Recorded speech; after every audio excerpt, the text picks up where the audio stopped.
Hello and welcome to Unparliamentary Language, a podcast that you probably listened to earlier this week. And that's great because we're back with part 2 of our party conference season episode. If you heard episode 1, you know where we are. We've done Conservatives. We're now going to just go straight on into Labour, no headlines.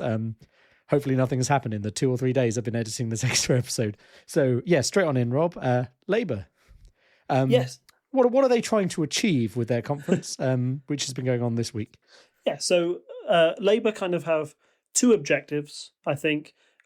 One is that Labour are widely seen by many to be the party that should win the next election. There's a little bit of nervousness, I think, around, like, I've spoken to a few friends about it, and they're all like, oh, I want to believe in a Labour win, but I've been disappointed so many times throughout my life that I'm scared that it might actually happen. And I think Labour are in a similar position as well. What they are trying to avoid at the moment is they don't want to gloat too much. They don't want to feel like their victory is inevitable. They want you to feel that they're still scrappy underdogs and you should definitely turn out and vote for them. This was a mistake that they don't want to repeat the mistake, of a former Labour leader back in 1992, Neil Kinnock, who very famously did a speech up in Sheffield which presented himself, I think it was on the eve of the election, but he effectively presented himself as like, yeah, I'm definitely the new Prime Minister and we're going to win and we've won this thing, and wrapped it up. And they didn't. And some people they said that they didn't vote for Neil Kinnock because of his overconfidence. It was almost like the pride before a fall. So Keir Starmer doesn't want to come across gloaty, he doesn't want to think this is all wrapped up. He's got to present his policies in a very neat package to make sure it's like, oh yes, if we do come into power, if the British public are so kind to vote us in, then this is what we'll do. Secondly, I think that it is a sort of a long repeated trope that comes across from, I think from the Boris Johnson era in particular. I know that Boris Johnson is the one who faced Keir Starmer in Prime Minister's Questions, but his response to Keir Starmer was always, you've got no policies, you're just opposing me, which, I'm sorry, the leader of the opposition is meant to oppose you, mate. That's what they do. But the you've got no policies thing is like, well, yeah, no, Labour needs policies, but they don't have to have policies in the same way that the government happens, because you're the government and what you say matters on people's real lives at the moment. What the Labour Party says when they are 5 years out from being in power doesn't matter so much. So now, as I said, we're on the eve of a general election. Now is the time for Keir Starmer to try and get on top of those rumours, so when people discuss Labour, they don't say, oh, Keir Starmer, he's got no policies. People can point to actual concrete things. So those are the two kind of like aims and the background.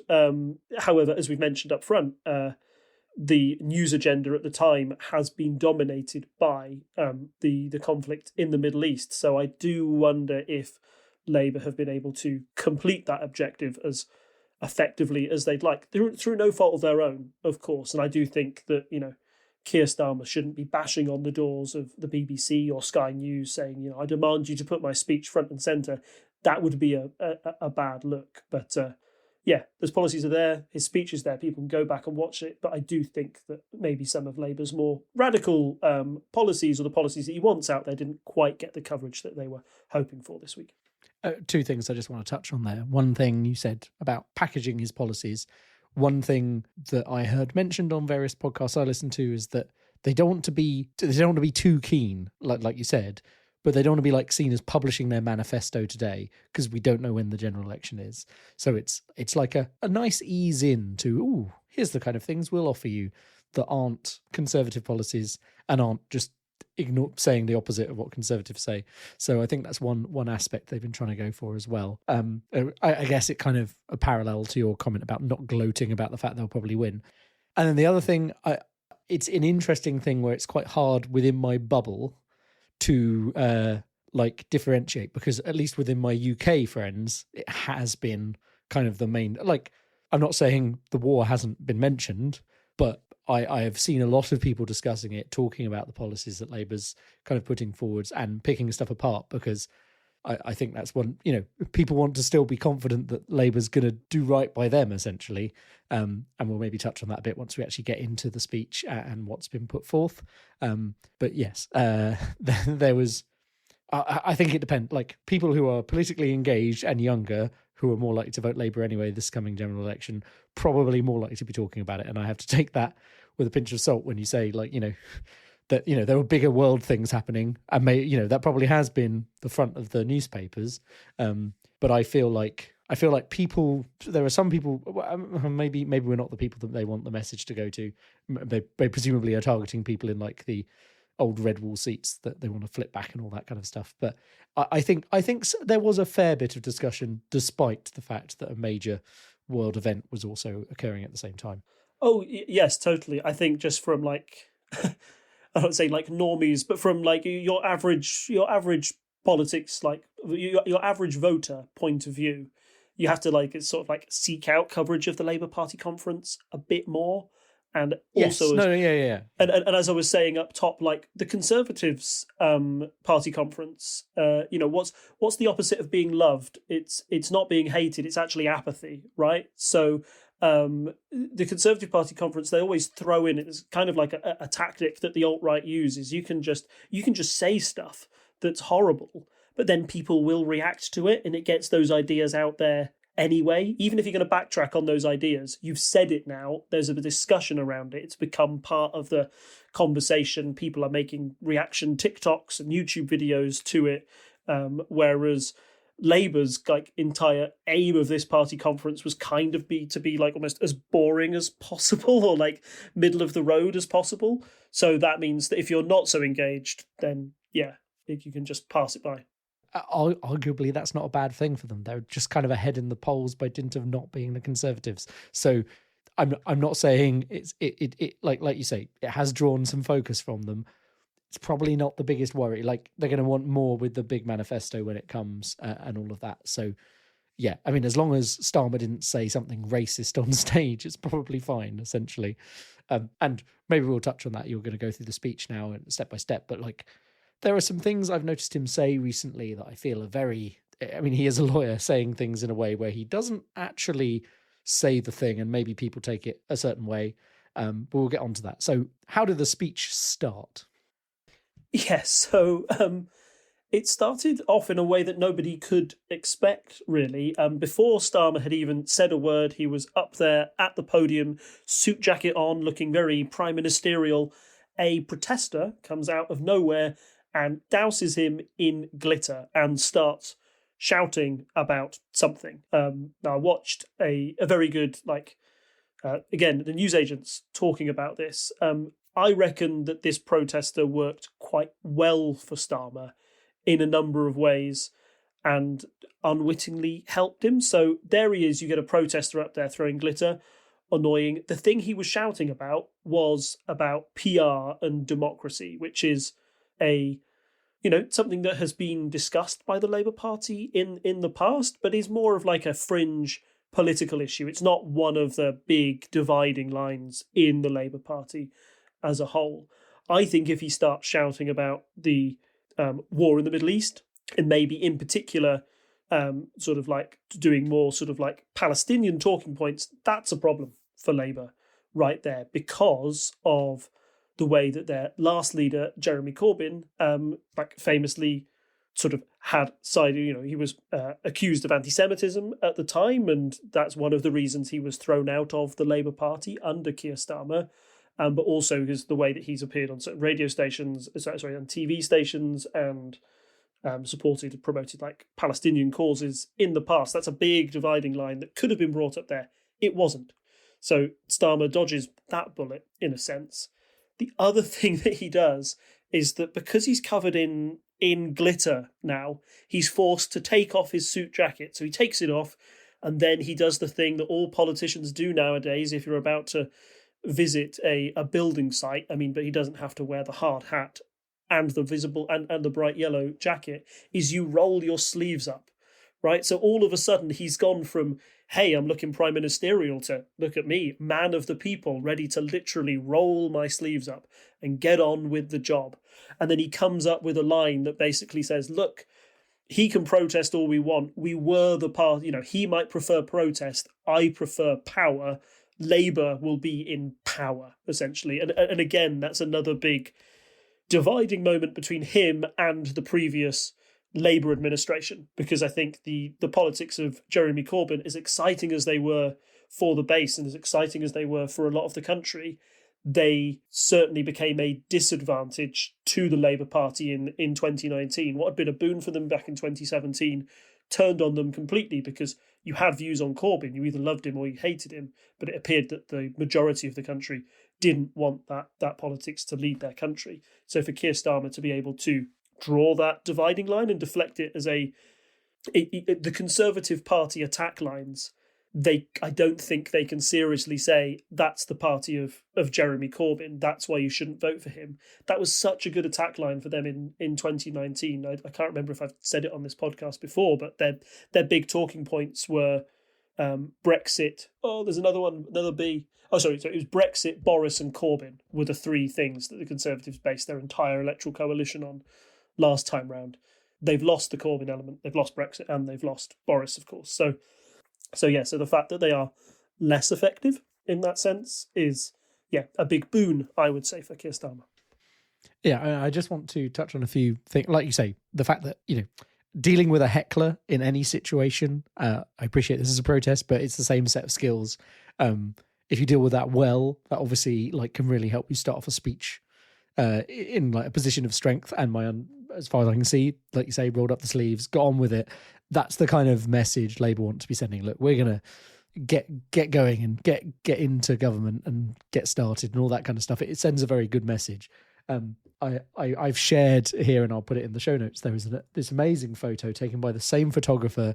I don't know if you're aware of the piece of art that was taken in Manchester many years ago of this kind of drunken street scene, and it looks like a Renaissance painting. The same photographer captured a photo of Keir Starmer just in a shower of glitter, and he doesn't look phased. I think fabulous, darling, is what I would say. I appreciate it as a protest, but as you say, they're talking about PR. There are definitely some people who are angry that PR didn't happen. I wish we had PR because I think that was a stupid referendum. No, sorry, the referendum was good, but the way it all went through was stupid and daft because no one was really fighting for it. And I think without PR, we've ended up in this position. If you want to go look at our silly season episode about various types of voting systems, that is one of our most listened to episodes, feel free, because Rob gave us a great rundown of why all these different systems work and why nearly all of them, or in fact all of them, I think, were better than first past the post. But yes, I don't think it hurt him at all. He got some nice photos out of it. Looks fabulous and just gets on with it. So where did the speech go from there? A bit of an interesting start, but I don't think a negative for him. Yeah, the next bit of the speech was about a direct statement on the conflict between Israel and Palestine, which, as I said, was in its infancy back then, but was still a big part of the news agenda.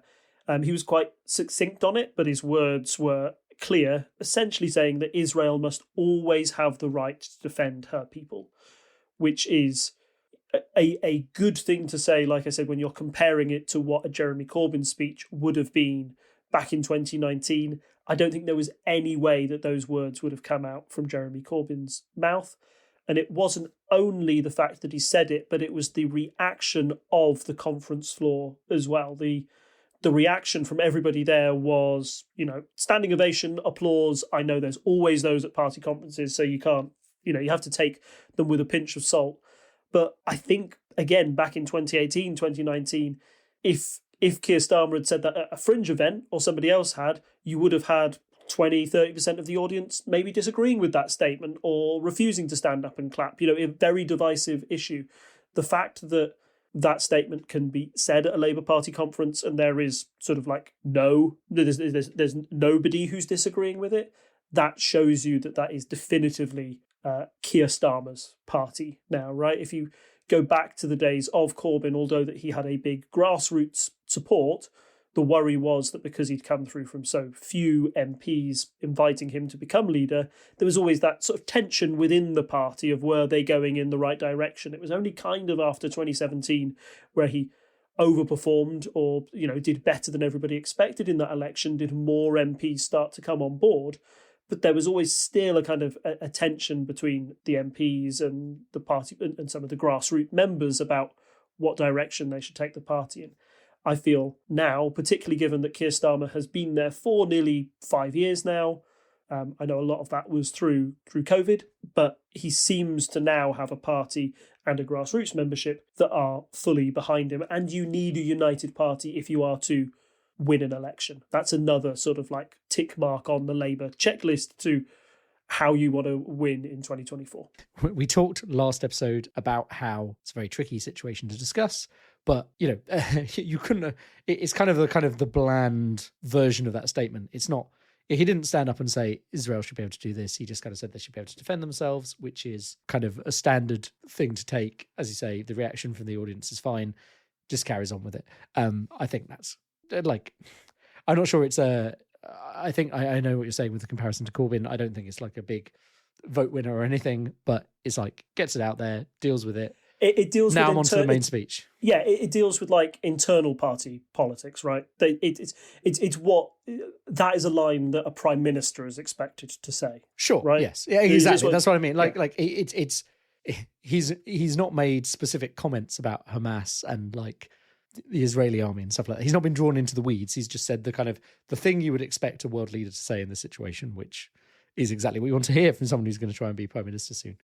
So, that aside, onto the policies and everything else, the country's in quite a bad place. I think most people would agree. Cost of living crisis, Cosy lives, and many other things beside.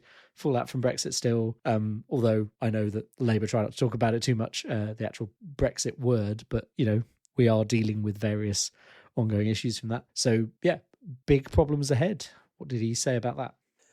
I think he framed it in quite a powerful way. He looked to history and he looked to like what Labour governments have had to do in the past, and he was framing it through not the task of like cleaning up messes caused by the Conservatives, because one was sort of like a bigger global event, but he's kind of said that when people are in crisis, Labour come to pick up the pieces. So his example was that after Thatcherism, Tony Blair came in and had to put money back into public services to try and revamp that. And over, the Conservatives and the effects of austerity after that, all the concerns over funding for the NHS, for schools. We didn't even talk about RAC at the start of the previous podcast, which has been a huge thing that happened in the gap. So maybe but like the state of like education funding at the moment is very interesting.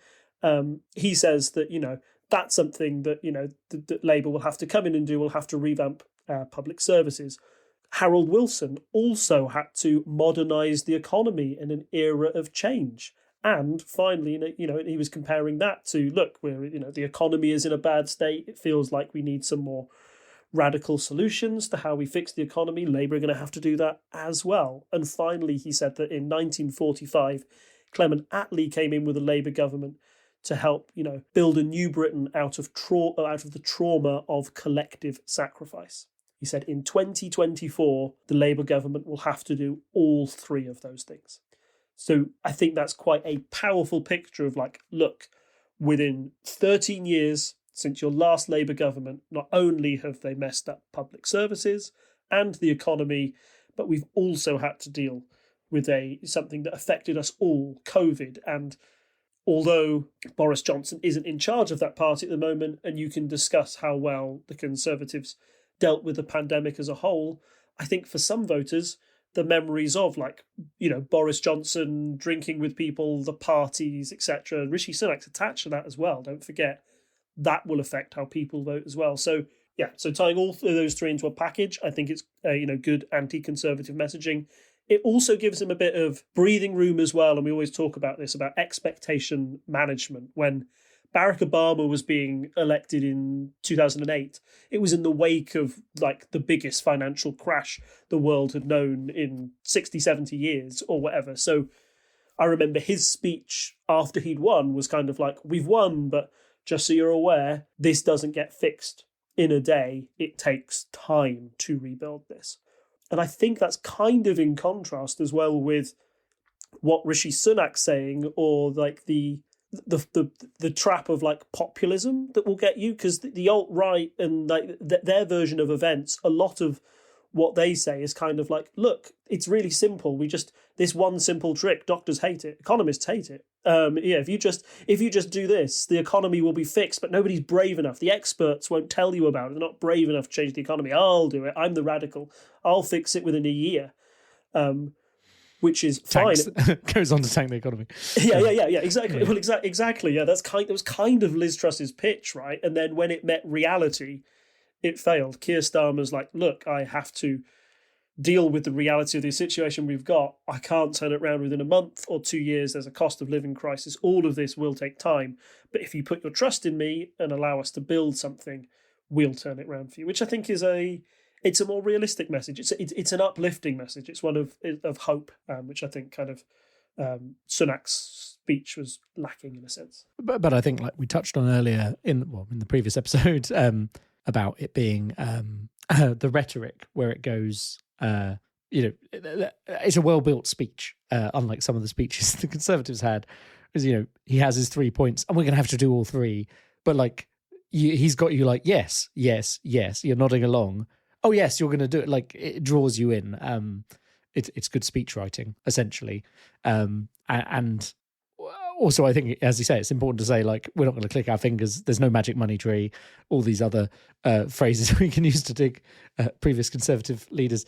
But yeah, it seems very sensible, and like that's what they want to be, that they want to come across as a safe pair of hands, because right now the Conservatives, who have traditionally, that's their argument, are definitely not selling that to the wider public. Yeah, totally. Speaking of, yes. Speaking of the wider public, we touched on this in the previous episode, and it's another contrast between the two. One of the lines, he attacked like Rishi Sunak as being out of touch, which I think is easy to do, in the fact that, when people think of Rishi Sunak, they think of him as being rich, out of touch, doesn't know how a card. What is a Keir? Yes, yeah, all of those type of things. Like I necked a card? Yeah, you remember yes. There's been a few own goals there from Sunak over the last few. Yeah.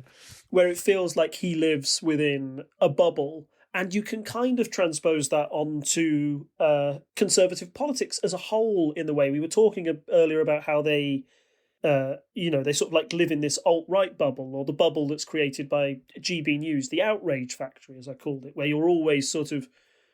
They come up with new enemies every week, it appears, or like everything would be fine if the wokerati just weren't doing this. Everything would be okay if we had fewer migrants. We're so close to perfection, but just if people just called a man and a woman, then we wouldn't have our problems in society. And they build up these sort of like fake problems, fake things that don't exist. So I didn't touch on it in the Sunak speech, but one of his more culture warsy points was that, I can call a man and a woman, and that's fine, and that's what I want to do. And they were, one of the health secretaries, I think, said that they were going to introduce a policy of stopping trans patients being in same-sex wards. So if you a trans woman, you can't be in a female ward at a hospital.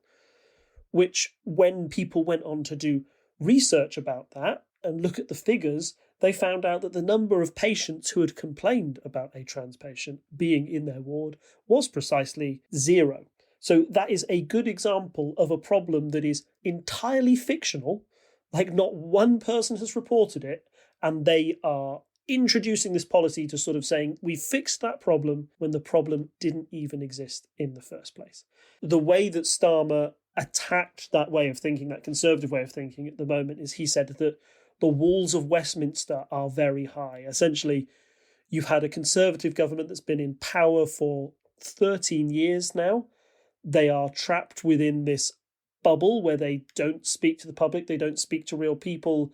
They look at opinion polls and fact sheets, and they say that because they believe that will get them votes. You know that's not real. You exist in reality. You know that these problems don't exist. We want to listen to you, the ordinary working people, and do what's right for you, rather than invent these problems and pretend that we've solved them. And yeah, again, I think that is another far more positive message than Rishi Sunak going out there attacking gender ideology for no reason. So I think it's worth touching on here. I think I mentioned previously when we were talking about the Conservative speech. We touched on that, the gender ideology and the Conservative person who got dragged out for saying there is no such thing as gender ideology. Like, trans people are trans people; they exist. You know, I'd like to think no listeners to the podcast would misunderstand our opinion on that. That trans people are real. They have their own rights and they should be protected, and all of that. I want to be very clear on that point. One thing that is interesting is some of the spin around this. So when Sunak gave his speech, Starmer was asked.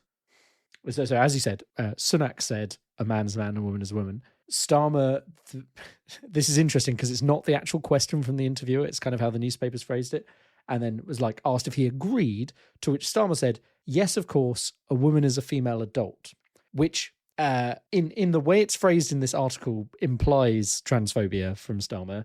But I think this is the thing I touched on earlier. I think he was trying to be clever. At least I hope he was trying to be clever by saying, like, because that is the definition of a woman is a woman, but like is what Sunak is saying. But a trans woman is a woman. Like that's the definition of like a trans woman is a woman. Like, so I think it was kind of a clever thing, and maybe didn't quite come across. It's worth noting as we continue on that when the Labour kind of policies came out, that there was a clear stance on conversion therapy and protecting trans people.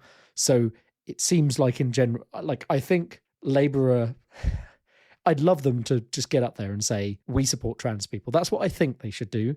However, I understand they are aware that for some people that's a vote loser immediately. We've seen the arguments happening with the SNP and other stuff going on. I wish we weren't in this situation. It's a shit situation. I try not to swear on this podcast, but there you go. Like, trans people should be supported. That's very... I don't want to... I feel like I'm a broken record here, but like, we need to look after trans people. We should protect them, etc. I feel he was trying to be clever there, and like kind of Twitter took it the wrong way. I hope that's what is the case. Labour, because of the general, like, as things have generally gone to the right in this country, Labour has also gone to the right as the discourse has been dragged. Like, I want more Labour MPs to come out and say trans people should be looked after and protected, and that we need to fix the stuff going on in the NHS. I'll put an amazing Philosophy Tube video in about Abigail Thorne's dealing with the NHS, trying to get her trans surgery and all of that stuff sorted, which is depressing. It's an important issue. I really want Labour to come out and say they support trans people, like, more explicitly. Unfortunately, we're in this part of the news cycle where the newspapers are like, even The Guardian is very transphobic. Like, they're meant to be the left ones. But like, my trans friends are all like, look at them being absolute garbage. Words I can't say on absolute rubbish to their employees. Yes, words I shouldn't say on this podcast. But the point being, I just wish they would stand up there and definitively say we're going to protect trans rights. They haven't. I'd like to I mean, Labour's going to be better than the Conservatives, at least I would like to think. I like to think, unfortunately, the way that it is, it's like you want Keir Starmer doesn't want to touch that issue with a barge pole because we were talking about earlier how he just wants to play it like super safe and doesn't want to rock the boat and doesn't want to do anything that might affect his lead. So he doesn't want to speak one way or the other about that issue, right? But I totally agree with the statement that from the outright transphobia of the Conservative Party, the Labour Party is certainly the lesser of two evils in that situation. And I would hope, even if Starmer hasn't said it out loud, that a Labour government would be far more understanding of trans people than any Conservative government would be. Because we've seen statistically how reports of hate crime against trans people has gone up as more of this rhetoric has come out, and it seems to be entirely fueled by certain sections of the media trying to make it a culture wars issue. Because I believe it is totally... we were talking about how the Conservatives had their three principles at the last election, Boris, Corbyn and Brexit. Brexit is a huge culture war issue that has been swept under the rug. And the only way that they feel that they can appeal to those sort of voters again is kind of like, oh, what else do those type of voters agree on? Oh, they seem to like not be able to understand the concept of multiple genders, why don't we go in on that for a while? And I think that's the only reason Conservatives are doing it, because they think it's a vote winner for some bizarre reason, and they think it's a way of dividing a wedge between people, which is terrible, and is why Starmer is leaving it alone, or is maybe not speaking as he should do on the subject. But yeah, to reiterate, I think a Labour government would be far safer for trans people than any Conservative government. Yeah, I think so too. And I just want to, I'm gonna give myself loads of editing issues here by rambling a bit, but like, hey, it's me, the person without the gender. We see you. It's gonna be like I would, I wish I put it on my passport. I would have got a PhD. I've been to IKEA. I've bought a Blage, right? Blage, yes, yeah. But I mean, I want to be very clear that the podcast supports trans rights. Totally, 100%. Yeah, 100%. Unparliamentary language says trans rights. Yeah, get that. Exactly. We've actually, I should get more flags. I only have a bisexual flag behind me. There is a flag shop not far from me. It's really great. But yes, it goes without saying, trans rights are human rights. We support trans people. I wish Labour would just come out and say it. But I still think they can be better than. I mean, have you seen the Conservatives? Would be my response. Like, precisely. I would love there to be an LGBT party who, like, we're going to, in the same way we had UKIP, like, force awful right-wingness. I'd like some, something that forces the rights the other way. I think we're unfortunately in this horrible position right now where it's like when, gay rights were less supported, and it was like, oh, you can't be gay. Like the fact that most of the scandals in the early 90s with Conservative MPs were that they were actually secretly gay. But that isn't a scandal anymore. People just are gay, which is great. Like right now, we're going through a rough time. It's exactly the same arguments that were made against gay people, against trans people. I very much hope that we get beyond that soon, please. But yes, trans rights are human rights. Labour should support them. Please actually say that out loud, Starmer. I think that's the most concise way to summarise that. So, moving on from that, so kind of a boring speech, but better than Sunak's speech would be my summary. Do you have more points on that you'd like to fill in? Yeah, no, I think you've summed it up very well. It's a standard speech, a safe speech, right? As we've been saying throughout this, he doesn't want to cause any massive controversy. He doesn't want to create new talking points for, new lines of attack for the Conservatives to write on their election leaflets, because they will try. There was a moment during the Conservative Party conference where one of the MPs suggested that Labour were going to introduce a meat tax, and then a Sky journalist questioned them on them quite vociferously and said, like, when has Labour said it? And then, oh, no, well, they've talked about, no, that's not a meat tax. You've just claimed that. When did they say meat tax? And it was that sort of like Newsnight moment when he drilled Michael Howard, just giving him the same question again. It was the journalist doing exactly the same technique as the Conservative MP tried to talk around it. They're always trying to say that Labour are the party of banning things and government control, and I don't think anything in this Keir Starmer speech really suggested that. It was a speech that was also backed up. We haven't talked about it so much. There's no like specific bits within the speech itself, but the way that it was publicised afterwards. Labour had lots of plans for business, and they are supported by lots of businesses now, which are vital to get on board. They had business leaders coming to this conference for the first time because they are looking at Labour saying, I need to plan my next 5 to 10 years of when I'm going to invest.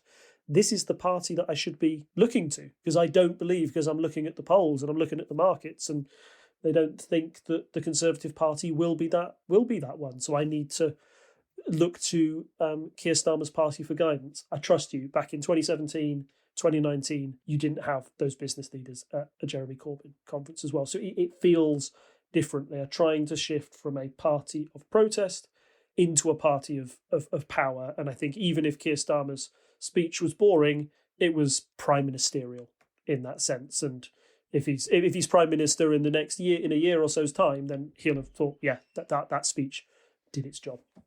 I just want to add, you said about business leaders, but another kind of a coup for Labour was that they got the head of the Bank of England to come out and say, the Shadow Chancellor, that's the person my vote's kind of behind. And not in those exact words, but like stamp of approval, you understand how money works, you're not Liz Truss.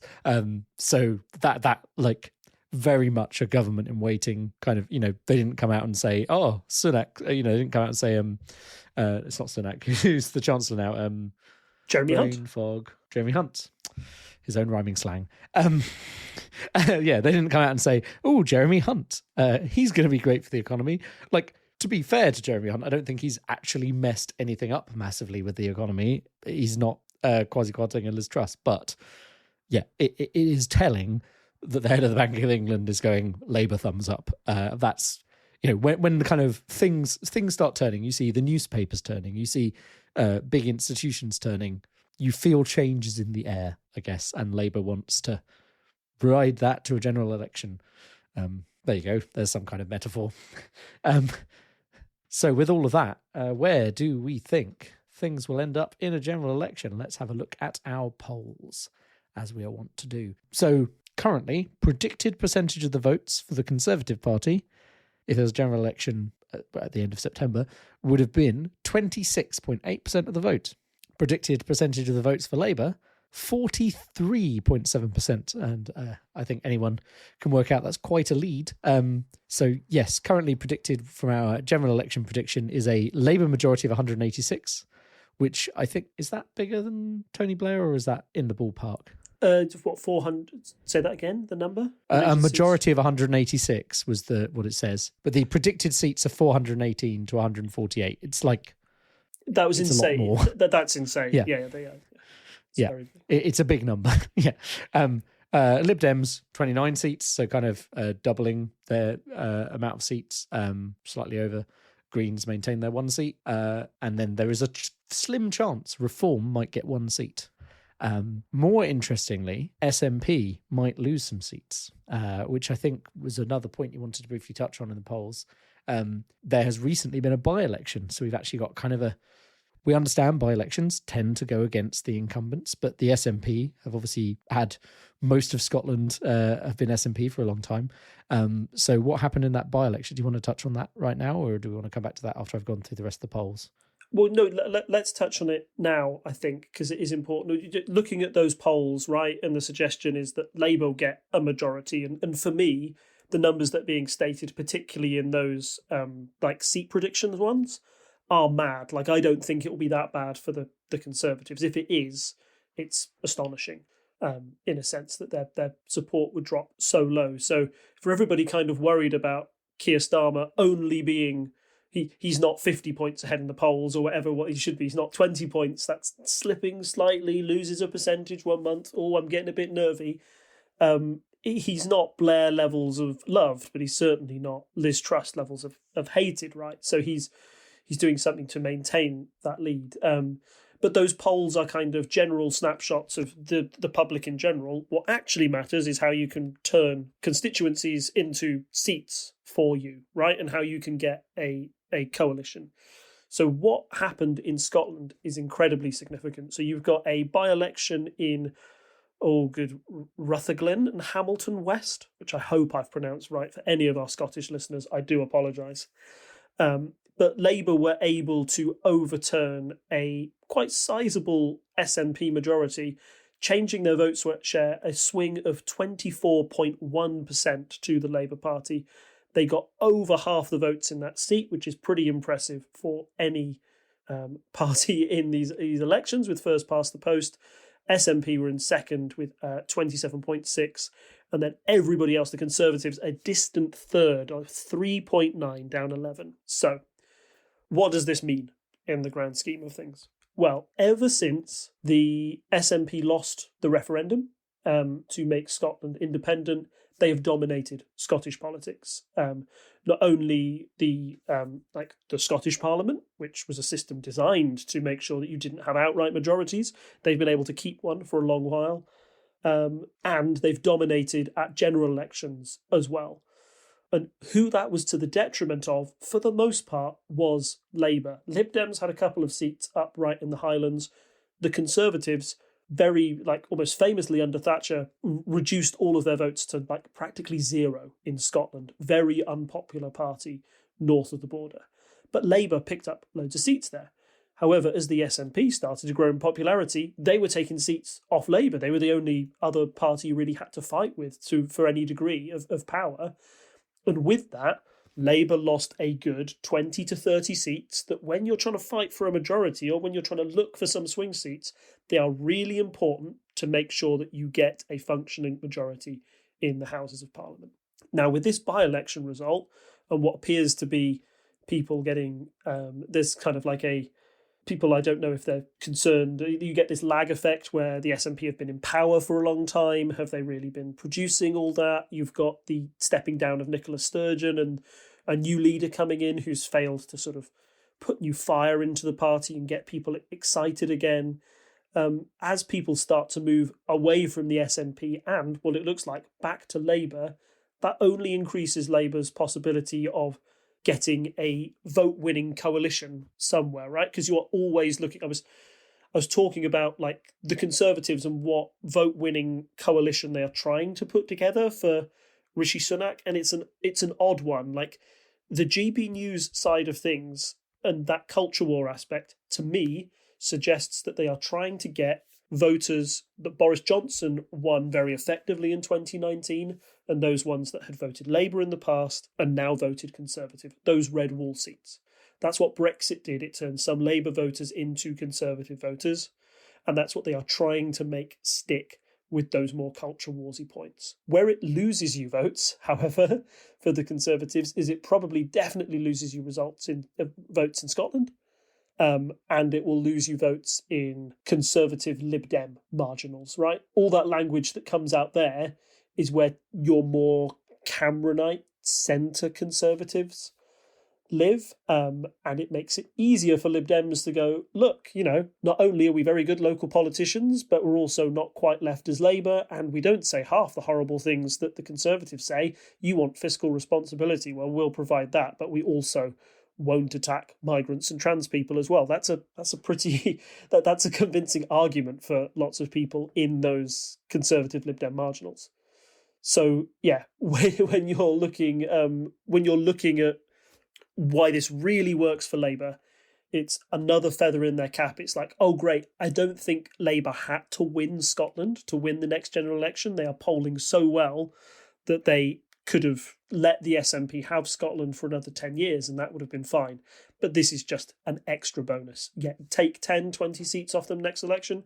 We weren't expecting that. Brilliant. If they're going to implode, we'll step in, and that just increases their chances of a majority. So when you're looking at, I guess my theory I want you to take away with this is you can look at the national polls all you want, and you can look at a 1% dip or a 2% dip and think, oh my goodness, what does that mean for the swing across several, if that swing was repeated across all the seats in the country based on the 2019 election results, how is that going to affect it?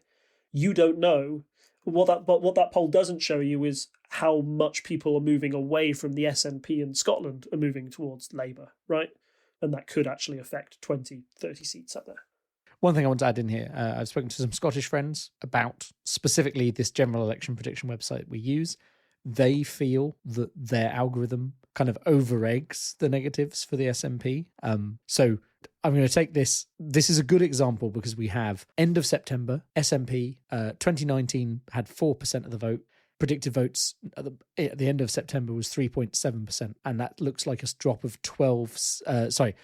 of 16 seats is what the predictor is saying. And I've spoken to people; they've said this algorithm's probably a bit off for Scotland. I have to take their word for that because they're like, there are specific Scottish prediction things that we don't look at generally. We will in the run up to a general election, but right now we look at this. However, the interesting factor is if you look at the Politico poll of polls, which has their rolling average, you can see on October 5th, the SNP were at 3% polling average. October 9th, 1% polling average. So, yeah, like I that's obviously there's been that by-election. If they drop that much, then I think you're more likely to see, like you say, significant numbers of seats flipping to Labour because, like, I don't expect the Scots to vote for the Conservatives anytime soon. So, yeah, it is very much a run between the SNP and Labour there, I think. Interesting there because that is the first time, if you look back if we look at all time on Politico poll of polls, SNP have never gone that low, as far as I can tell. There's one bit around the general election 2017 that I can't quite read. 6%. Yeah, so no, they've never been that low.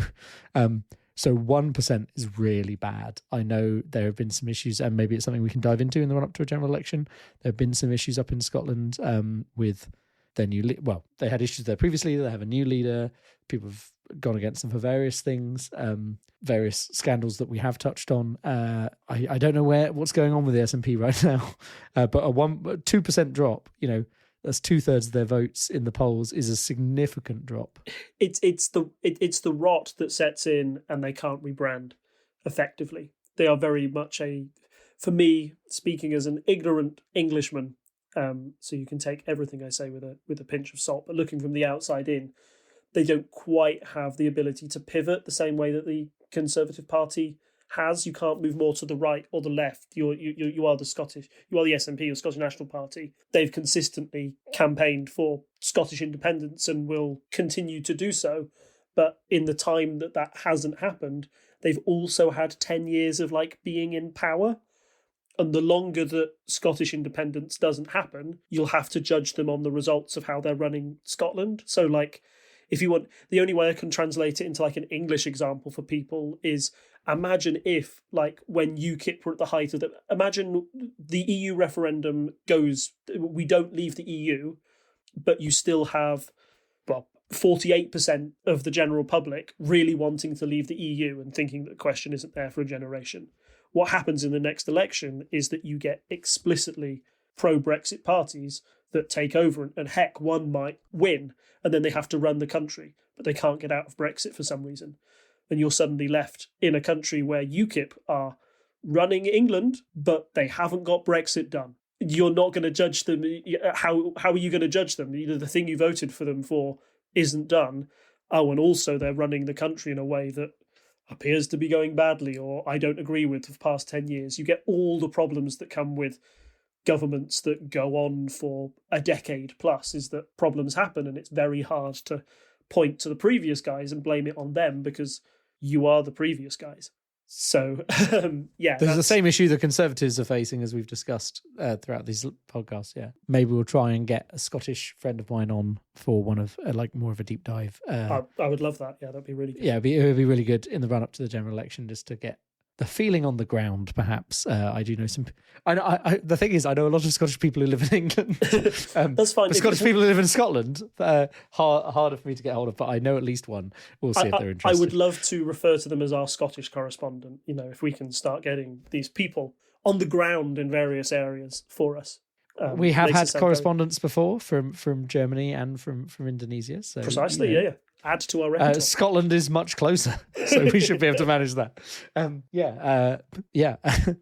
Thank you for joining us for quite a deep dive.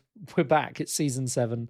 I promise we're not going to have 2-hour long recordings on the regular, and we'll get back into our normal routine. But yes, there was a lot to talk about. Rob and I haven't had a chance to chat for a while, so I think there was a bit in there. We'll see how it comes out in the edit, but hopefully 2 less than an hour episodes there, one on each conference, and we'll see where we go from there with the rest of the year. A general election in the offing maybe this season. We'll see. And as always, you can find us in all the places. You can find us on parliamentary.observer, a domain name I'm still surprised to let me own. You can find us on YouTube. You can watch our podcast there. We don't have video, I'm afraid, over the internet connections we have. That's just not tenable, but we do upload the podcast there as well. If you want to listen to us on YouTube, that's fine. Wherever you want to find us, you'll find us on all the various podcast apps. You can find us at patreon.com/TTSS, where you can support the podcast for as little as $1 a month, and in return you will get bonus episodes every time we record, and also when the other more sporadic podcasts on the network come out, they will also have some bonus content, like me failing to mix drinks for my cocktail podcast. And you can find us on X, which I don't want to call X, but that's what it's called, as Umpire Podcast. You can find us on Instagram as Umpire Podcast. You can find us on Reddit as Unparliamentary Language. and you can find us on Facebook as Unparliamentary Language. And I still haven't opened a Mastodon for us or a Blue Sky, but I have a free invite, so maybe I could create us a Blue Sky. We'll see if that's the thing I want to do. Have we got a Threads now? Surely we've got an Insta, so that must just be an instant make it a Threads. The thing with Threads, the thing with Threads is it's just like Twitter or Mastodon or Blue Sky, but owned by Instagram, and I'm not sure. I don't know how viable that is now. I have a Blue Sky invite. Like Blue Sky is just what Twitter should have been. We'll see. My thoughts. At some point, social media will just collapse into a hole, and you'll have to come to our website and see us there, where you can comment. There's commenting on the website. Come along, comment on YouTube as well. We want interactions, and you may have opinions on what we talk about or what we say. Feel free to suggest ideas for things we can talk about, although obviously we tend to talk about what's happening in the news. There's always an angle that we can discuss if it's relevant. There's nothing left for me to say other than it's good night from me.